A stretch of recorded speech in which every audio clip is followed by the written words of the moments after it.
Hi everyone, welcome back to my channel UPSC is Easy. My name is Shriya. We will continue with chapter State Legislature. आज हम देखने वाले हैं Sessions of State Legislature. Easy lecture होने वाला है, but ये कुछ टर्म्स हैं जो आपको पता होनी चाहिए क्योंकि प्रीलिम्स में ये आपके काम आ सकता है.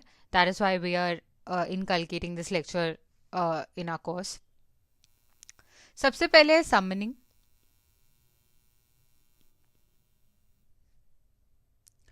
समनिंग में क्या हो रहा है? जो गवर्नर है वो टाइम टू टाइम समन करते हैं each house of state legislature to meet. Maximum gap कितना हो सकता है दो सेशंस के बीच में? मैक्सिमम गैप दो सेशंस के बीच में हो सकता है ऑफ 6 months. 6 महीने से ज्यादा गैप दो सेशंस के बीच में नहीं हो सकता. मतलब यह है कि जो स्टेट लेजिस्लेचर है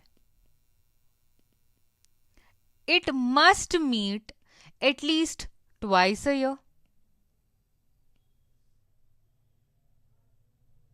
ठीक है. और जो ये सेशन होता है उसमें बहुत सारी सिटिंग्स होती हैं.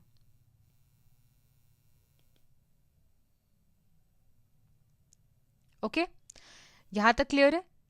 समन कौन कर रहे हैं? गवर्नर कर रहे हैं टाइम टू टाइम. किस लिए कर रहे हैं? ताकि हाउस स्टेट लेजिस्लेचर जो है ईच हाउस जो है वो मीट करें. मैक्सिमम गैप कितना हो सकता है दो सेशन के बीच में? 6 महीने का. So this means the state legislature should meet at least twice a year. Session, एक सेशन के अंदर आप देखेंगे मेनी सेटिंग्स होती हैं.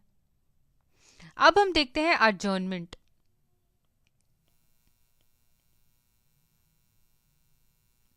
अडजर्नमेंट का मतलब क्या होता है? एक्चुअली अडजर्नमेंट जो है वो सस्पेंड कर देता है वर्क इन अ सिटिंग. ठीक है. क्या कर रहा है adjournment? It is suspending work in a sitting. For how long? For a specified time. ये जो टाइम पीरियड है ये डेज का हो सकता है, आवर्स का भी हो सकता है, वीक्स का भी हो सकता है. ठीक है. अडजर्नमेंट मतलब क्या है? It is suspending work in a sitting for a specified time, and this time can be hours, days or weeks. इसमें एक और टर्म जो आपके लिए इंपॉर्टेंट है वो है adjournment sine die. adjournment sine die जो है ये टर्मिनेट कर रहा है सिटिंग. सिटिंग को ही टर्मिनेट कर दे रहा है for indefinite period.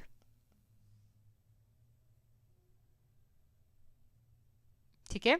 Adjournment sine die क्या कर रहा है? सिटिंग को ही टर्मिनेट कर देता है फॉर इनडेफिनिट पीरियड. सबसे पहले हमने पढ़ा था समनिंग. समनिंग कौन कर रहे थे? गवर्नर कर रहे थे. अडजर्नमेंट और अडजर्नमेंट साइन डाई ये कौन करेगा? This lies with the presiding officer of the house.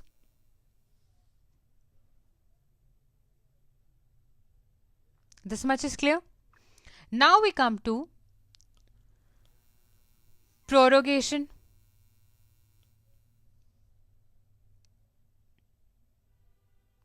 जो प्रिसाइडिंग ऑफिसर है वो या तो स्पीकर भी हो सकते हैं या तो चेयरमैन भी हो सकते हैं. अभी तक तो आपको पता ही होगा प्रिसाइडिंग ऑफिसर कौन होता है. पार्लियामेंट भी आपने पढ़ा है, राइट?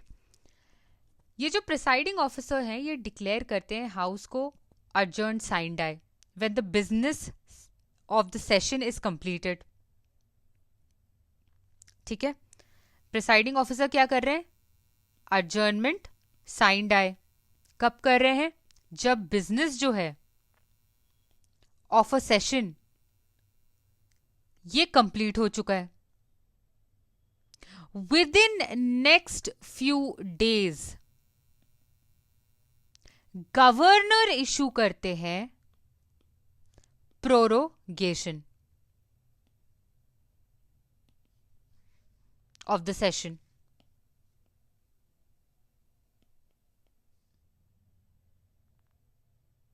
ठीक है. However, आप देखेंगे कि जो गवर्नर है, he can also prorogue the house which is in session. Prorogation जो है ये क्या टर्मिनेट करता है? Prorogation terminates a session of the house. अभी तक हमने क्या देखा? अडजर्नमेंट देखा था. तो अडजर्नमेंट में हम देख रहे थे it was suspending work in a sitting. Adjournment sine die में हमने देखा कि यहाँ पे टर्मिनेट हो जा रही थी sitting for indefinite period. Adjournment sine die कौन कर रहा था? प्रिसाइडिंग ऑफिसर कर रहा था. बिजनेस ऑफ अ सेशन जब कंप्लीट हो रहा था तब अडजर्नमेंट साइन डाई हो रहा था. फ्यू डेज के अंदर अंदर गवर्नर जो है वो प्रोरोगेशन कर देते हैं सेशन का. क्या और प्रोरोग कर सकते हैं governor? House which is in session.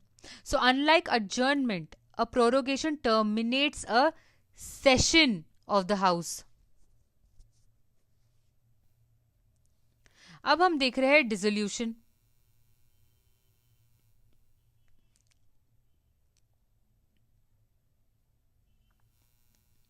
Dissolution में क्या है? जो लेजिस्लेटिव काउंसिल है ये परमानेंट हाउस है. It is not subject to dissolution. Only legislative assembly is subject to dissolution.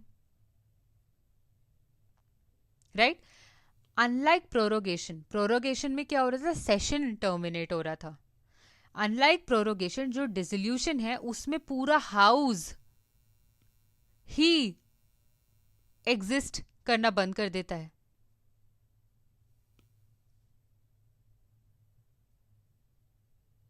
ठीक है.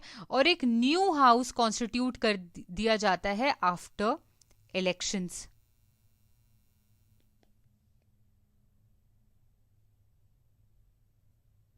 This is clear. डिसोल्यूशन में क्या हो रहा है? पूरा हाउस ही एंड हो जा रहा है. Life of the house, existing house जो है वो एंड हो रही है. और उसके बाद इलेक्शंस होंगे और फिर नई तरीके से शुरुआत होगी after general elections. A new house is constituted. अब हम देख रहे हैं बिल्स जो एक्चुअली उनकी लैप्सिंग हो रही है या नहीं हो रही है ऑन डिसोल्यूशन ऑफ असेंबली.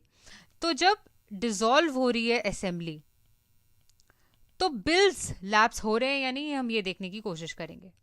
सबसे पहले बिल जो कि पेंडिंग है इन असेंबली, लेजिस्लेटिव असेंबली, लैप्सेस.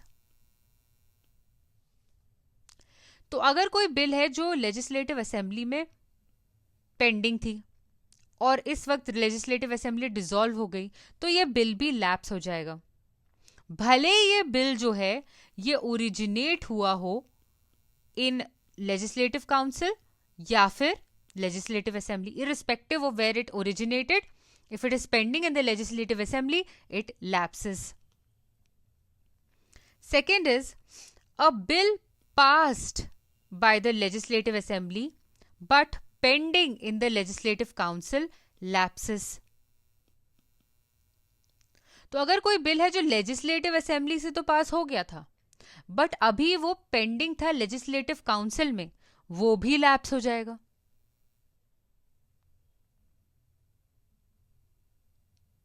ठीक है. यहां पे एक थर्ड कैटेगरी है जो बहुत इंपॉर्टेंट है. यहां पे आप गलती कर सकते हो, इसलिए आपको ये देखना है. अगर कोई बिल है जो कि पेंडिंग है इन लेजिस्लेटिव काउंसिल और ये not passed by legislative assembly, ये बिल जो है अभी तक पास नहीं हुई थी लेजिस्लेटिव असेंबली से और ये पेंडिंग है लेजिस्लेटिव काउंसिल में, ये लैप्स नहीं होता. Does not lapse. एक बिल जो कि पेंडिंग है लेजिस्लेटिव काउंसिल में और पास नहीं हुई थी, not passed by legislative assembly, does not lapse. Obvious सी बात है. इसके अलावा फोर्थ केस है, एक बिल है which is passed by the legislative assembly, जो कि यूनिकैमरल स्टेट है उसमें, या फिर और it is passed by both legislative council and legislative assembly in case of a bicameral setup.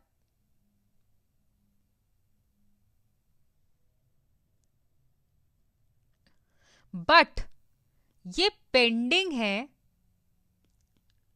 किस केस में? पेंडिंग है गवर्नर के असेंट, अभी तक उसको मिला नहीं है, गवर्नर का असेंट जो है वो पेंडिंग है, या फिर प्रेसिडेंट का असेंट पेंडिंग है। इस केस में ये बिल जो है it does not lapse.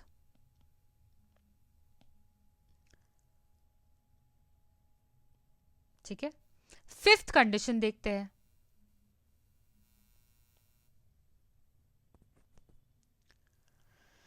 Bill passed by legislative assembly और bill passed by both legislative assembly and legislative council, ये बाई कैमरल सेटअप में या फिर ये यूनिकैमरल सेटअप में, but returned by the president, president ने रिटर्न किया है इसे for reconsideration of the house. In this case the bill does not lapse. ये इंपॉर्टेंट है, दोबारा देखते हैं। सबसे पहले एक बिल है जो कि पेंडिंग है लेजिस्लेटिव असेंबली में, वो लैप्स हो जाएगी चाहे वो ओरिजिनेट हुई हो लेजिस्लेटिव असेंबली या लेजिस्लेटिव काउंसिल में। एक बिल है जो लेजिस्लेटिव असेंबली से पास हुई है बट काउंसिल में पेंडिंग है, ये भी लैप्स हो जाएगी। थर्ड है एक बिल है जो कि पेंडिंग है लेजिस्लेटिव काउंसिल में और ये पास नहीं हुई है लेजिस्लेटिव असेंबली से, ये बिल लैप्स नहीं होगी। एक ऐसा बिल है जो लेजिस्लेटिव असेंबली से पास हो गया इन अ यूनिकैमरल सेटअप, और ऐसा बिल जो कि पास हो गया है from both houses in a bicameral setup, but this bill is pending for governor's assent और president's assent, then this bill also does not lapse. एक बिल है जो पास हुआ है लेजिस्लेटिव असेंबली से in a unicameral setup and or it is passed by both houses, legislative council and legislative assembly, in a bicameral setup, but this bill is returned by the president for the reconsideration, for its reconsideration, then this bill does not lapse. It is very important, ये बहुत important है, ये अलग अलग तरीके से UPSC पूछती रहती है in case of parliament as well as state legislature. So we've done that. I hope you liked it. Quorum देख लेते हैं। कोरम क्या होता है? कोरम होता है minimum number of members required to be present in the house before it can transact any business. तो quorum actually में क्या होता है? 1/10 of members, of total members of the house, including presiding officer. ठीक है, और 10 मेंबर्स। ठीक है, तो कोरम क्या है स्टेट लेजिस्लेचर का? या तो 1/10 मेंबर हो इंक्लूडिंग प्रिसाइडिंग ऑफिसर और 10 मेंबर्स हो, विच एवर इज ग्रेटर। दोनों में से जो बड़ा है वो सेटिस्फाई होना चाहिए। अगर कोई कोरम नहीं है during a meeting of the house, it is the duty of the presiding officer to adjourn the house or suspend the meeting until when? Until there is a quorum. अब हम देखते हैं voting in the house.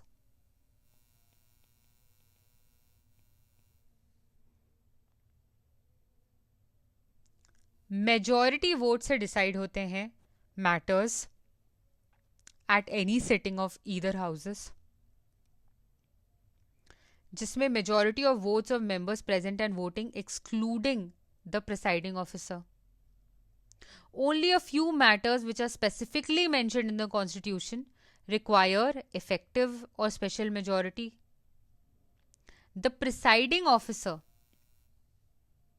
that is Speaker in case of Assembly and Chairman in case of Council, or a person who's acting as the presiding officer, does not vote in the first instance. लेकिन इनके पास casting vote होता है. Casting vote क्या होता है? अगर voting हुई house में, पहली बार में ये प्रिसाइडिंग ऑफिसर वोट नहीं करेंगे. बाय चांस इक्वल नंबर हो गई वोटिंग की, एज इन येज भी इक्वल है और नेज भी इक्वल है,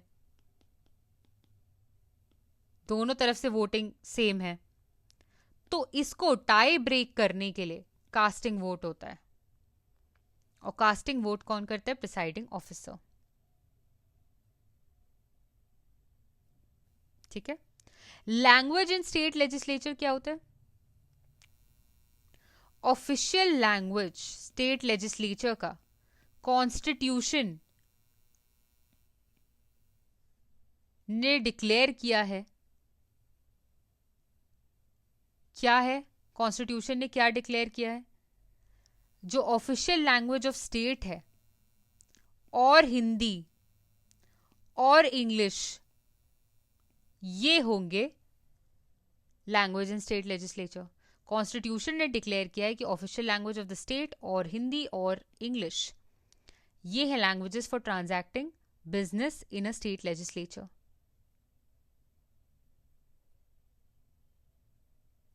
राइट. हाउएवर, जो प्रिसाइडिंग ऑफिसर है, ही कैन परमिट, ये परमिशन दे सकते हैं किसी मेंबर को कि वो एड्रेस करे हाउस को इन हिज और हर मदर टंग.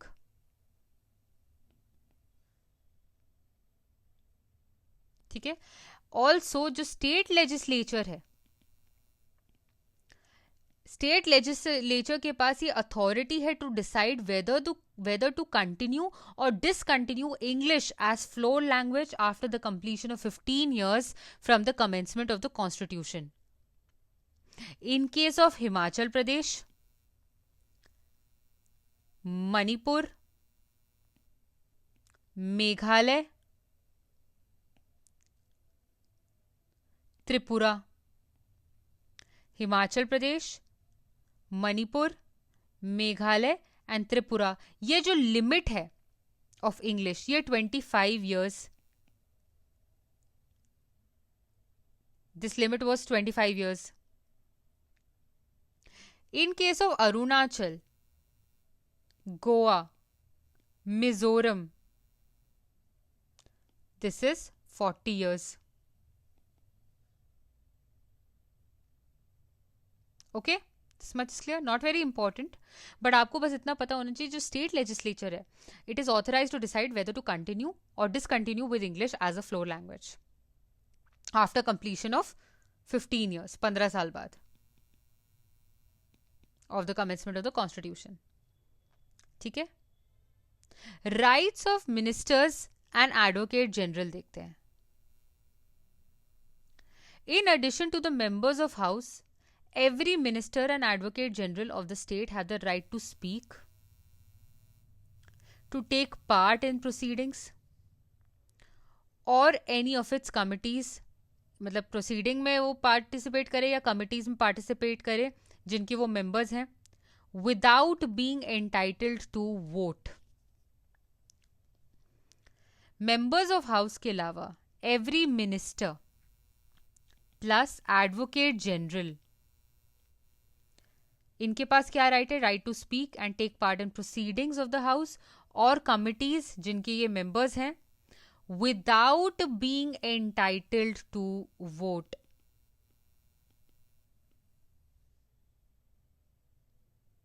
ठीक है. 2 रीजंस हैं, देखेंगे आप. मिनिस्टर जो है वो पार्टिसिपेट कर सकते हैं in proceedings of the house for which he is not a member. ठीक है. मिनिस्टर जो हैं can participate in proceedings of a house of which he or she is not a member. A minister who is not a member of either house can participate in the proceedings of both houses. ये दोनों ही provisions जो है constitution में ही mentioned हैं. It is clear.